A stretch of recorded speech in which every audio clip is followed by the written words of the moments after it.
एक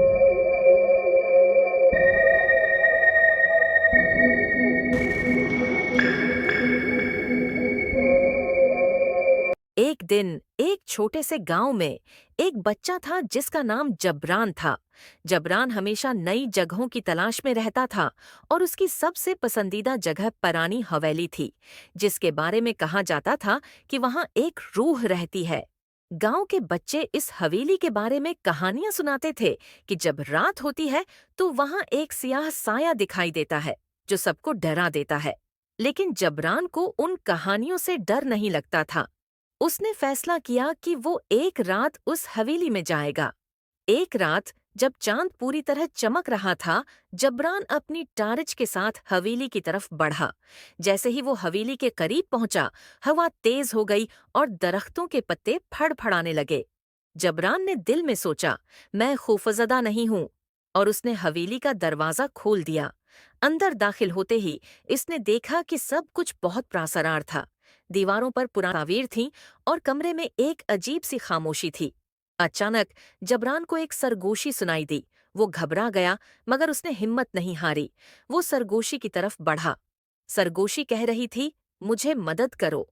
जबरान ने सोचा कि ये तो रूह की आवाज है।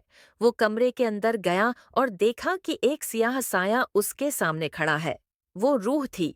रूह ने कहा, मैं यहाँ तन्हा हूँ और मुझे आज़ादी की ज़रूरत है, लेकिन मुझे खौफ है कि कोई मुझे दोबारा कैद कर देगा।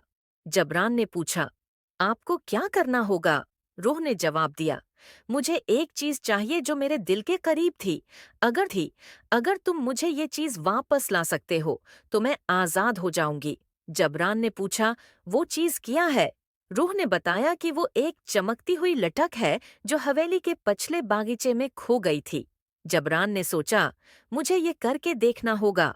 वो हवेली के बागीचे की तरफ बढ़ा।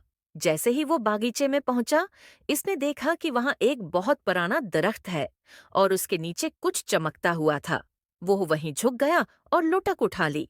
जबरान ने सोचा, अब मुझे रूह के पास जाना है। वो वापस हवेली में गया। रूह अब भी वहां खड़ी थी और जैसे ही जबरान ने लुटक उसके सामने रखी, उसकी आंखों में रोशनी आ गई। रूह ने कहा, शुक्रिया, अब मैं आजाद हूं, और वो हवा में गायब हो गई। जबरान ने महसूस किया कि अब हवेली में कोई खौफ नहीं रहा।